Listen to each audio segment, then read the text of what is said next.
Assalamualaikum dan salam sejahtera. Kita sambung soalan nombor 7. You all nanti betulkan atau update lah jawapan masing-masing. Kalau betul, tip. Kalau salah, betulkan berdasarkan perbincangan kita sudah asynchronous.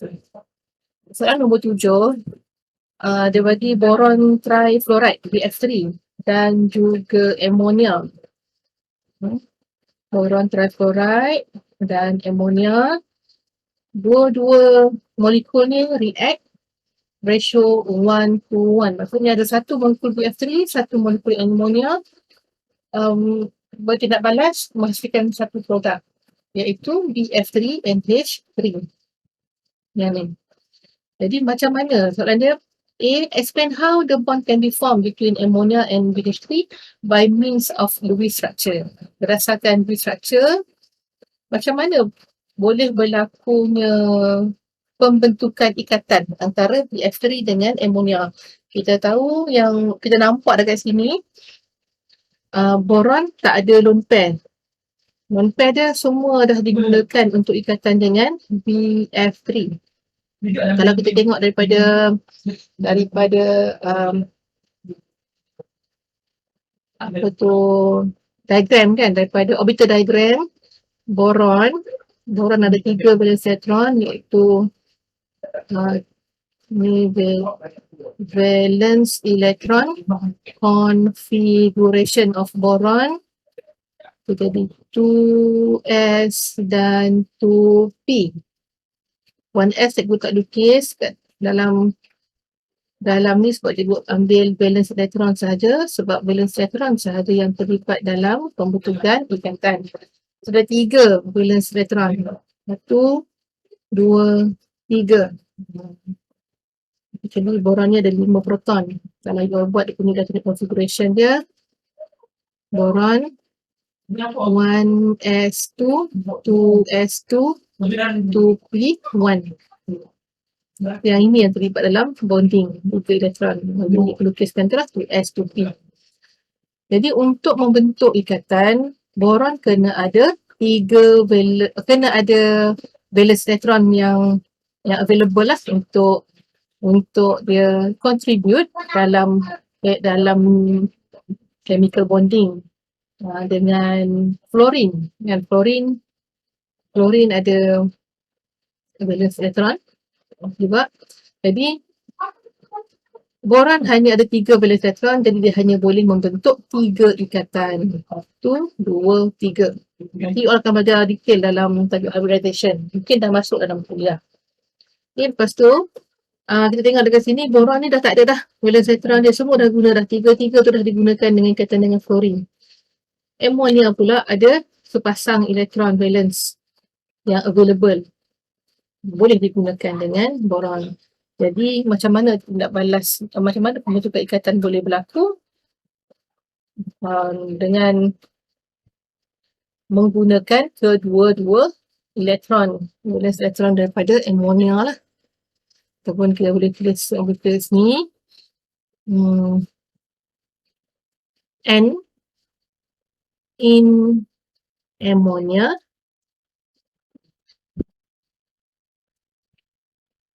contributes its lone pair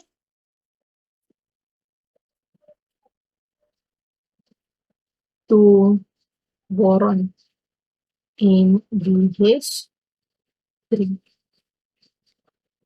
Okay, kalau you jawab macam ni, betul lah. Ataupun dengan ayat yang lain tapi membawa maksud yang sama pun diterima.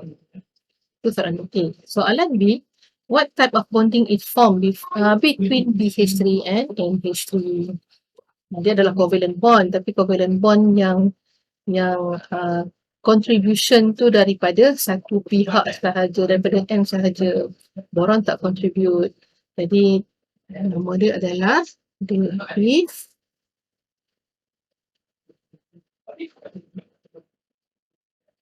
covalent bond. C. What happened to the bond angles in ammonia and BH3 after forming the product?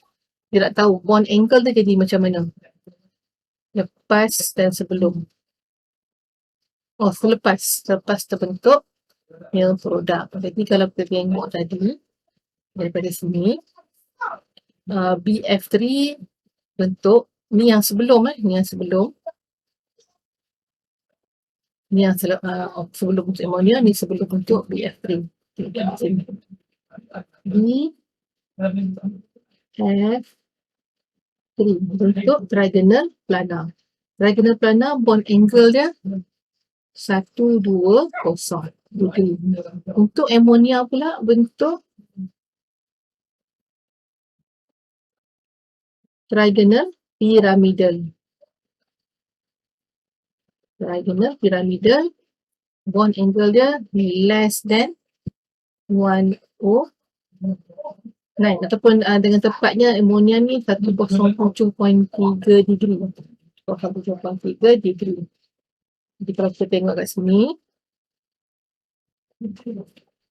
amonia ni dia sebelum berlaku nak balas, amonia ni ada satu lone pair dan 3 bonding pairs.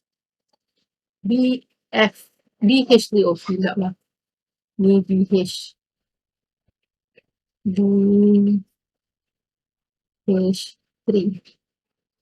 BH3 ada 3 bonding pair.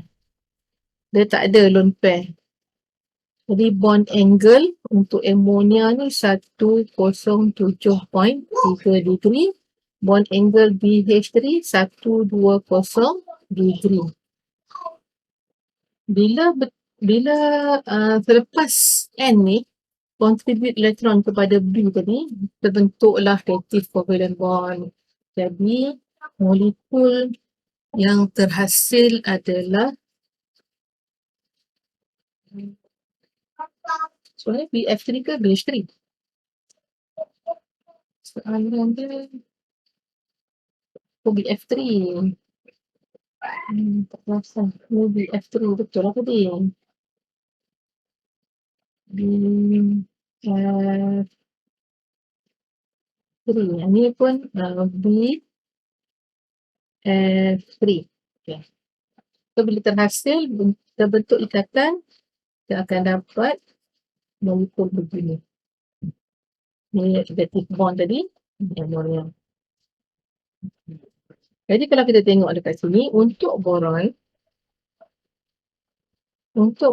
dia ada 1, 2,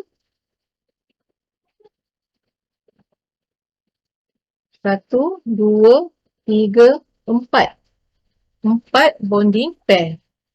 4 bonding pair tu bentuk tetrahedral lah. 4 bonding pair. 4 bonding pair. Kosong lone pair. So, 4 bonding pair ni bentuk tetrahedral 109.5 degrees. Untuk amonia pun ada 4 bonding pair juga. 4 bonding pair, kosong pair. So, dia punya bond angle pun berubah juga jadi 109.5 degree. Itu soalan jawapan untuk C. Boleh explain dalam bentuk ayat lah, macam bagi dalam bentuk table macam ni supaya senang nampak apa point tu. Okay, kemudian soalan objektif. Which of the following compounds has linear molecular shape? Linear molecular shape, kalau kita tengok satu persatu, kita akan nampak lah nanti. Jawapan dia adalah C lah. CO2. Dan yang first ni CO2 ini bentuk linear. Determine the molecular shape of CH3. CH3, C ada 4 elektron, hidrogen ada 1 darab 3, tambah 2 ni jadi 7, tolak dengan 1 positive charge jadi 6.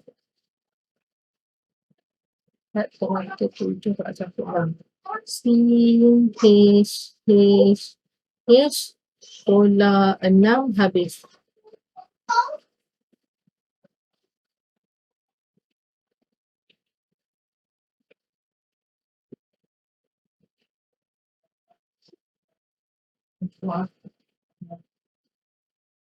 Okay, kebiasaannya bila kita lukis structure tu, kita akan jadikan dia octet dengan buat double bond. Tapi hidrogen tak boleh bentuk double bond. Sebab dia hanya ada satu elektron sahaja dan elektronnya tu dah digunakan untuk covalent bond dengan carbon. Jadi tak boleh ada double bond. Jadi ini je lah CH3 plus jawapannya adalah apa tu?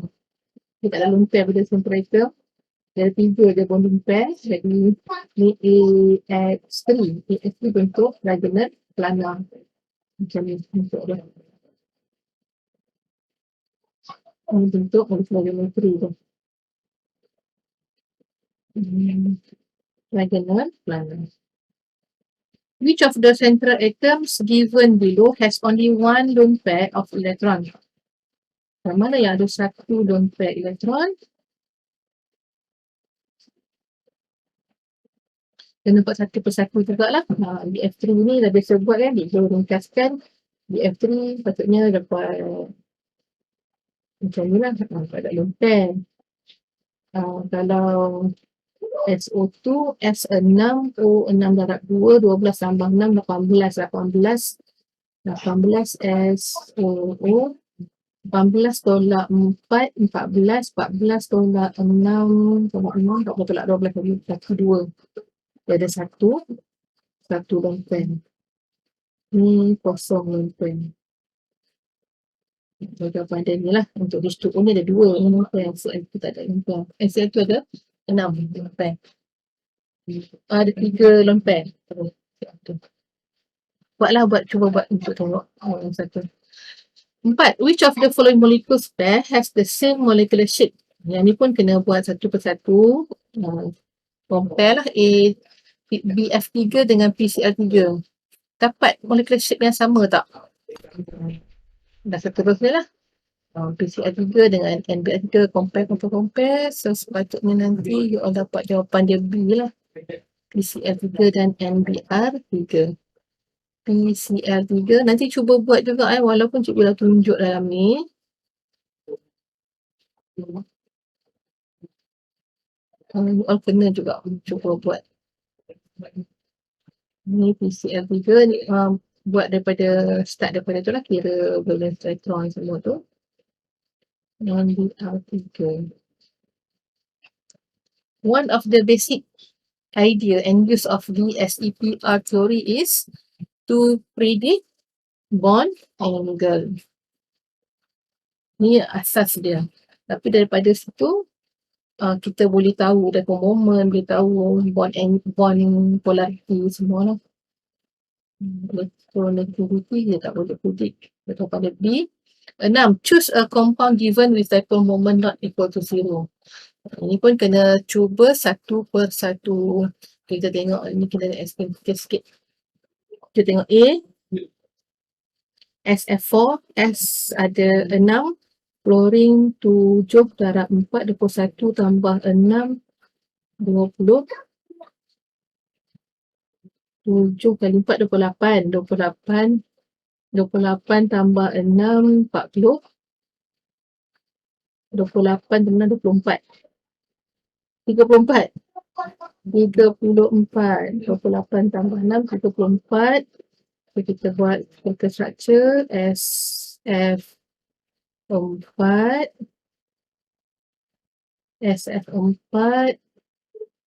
Jadi dia punya 34 ditolak dengan 8 bonding pair elektron. Jadi 26 bagi dekat terminal 6 darab 4 fluorine. 6 darab 4, 24. Tolak 24 ada baki 2. So dapat kat tengah ni tolak 2, kosong. Jadi AX 4E, AX5. Bentuk asas dia AX5. Jadi Ini X. Tapi ada satu lone pair. Ini EX5. Tapi satu lone pair terbuang ini. Jadikan dia lone pair. Ini F, ini F. Ini molekul geometri dia. Jadi kita nak tengok dia punya bond dipole. Nak equal 0 ke tak. Kita tengok S dengan F. F lebih elektronegatif. Jadi dipole moment dia kepada F. Yang ni pun kepada F. Jadi dia cancel each other. Satu ke atas, satu ke bawah. Direct. Dia apa? Opposite direction. Jadi dia akan kosong lah. F yang di sini pula. Dipole momentnya ke sini. Dipole momentnya ke sini.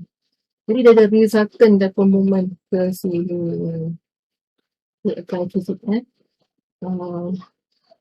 Dan resultant dipole moment ni tak ada yang cancel dia dalam arah yang bertentangan tu. Jadi mu dia bukan kosong.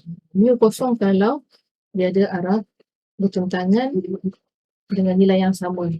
Jadi kalau dia akan cancel each other jadi kosong. Ini dia tak kosong. Jadi jawapannya adalah A lah.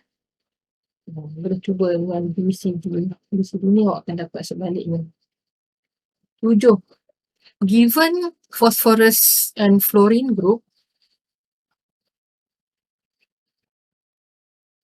given phosphorus group 15 and fluorine group 17 combine to form PF3 compound. Which other orbitals below overlap to form bonds in PF3?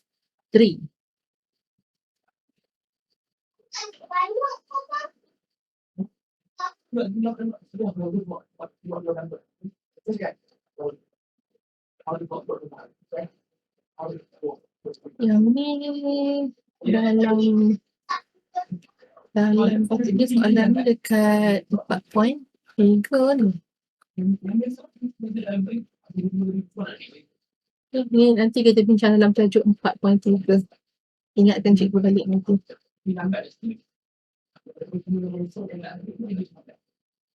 Dan 8.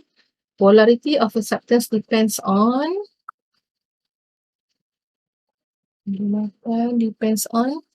presence of lone pairs, different in electronegativity and molecular geometry.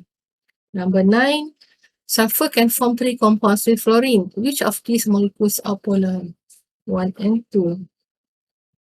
F bond angle in PF5. PF5 bentuk macam ni. Trigonal bipyramidal. Dia nak bond angle FPF. FPF. Mana-mana dengan mana-mana lah. Tak kisahlah. FPF yang ni ke, FPF yang ni ke, FPF yang ni ke, FPF yang ni ke. Kita ada dua sebenarnya kan. Ada satu lagi. Yang ini satu. Dengan yang antara yang berdiri tu dengan planar tu. Sini boleh ataupun ke sini ataupun ke sini. Bond angle dia semua adalah 90. Ini 90. Kemudian kita ada juga lagi satu bond angle antara yang planar dengan planar. Mana FPF macam tu. Yang tu adalah bond angle dia adalah 1, 2, 0. 2, 0.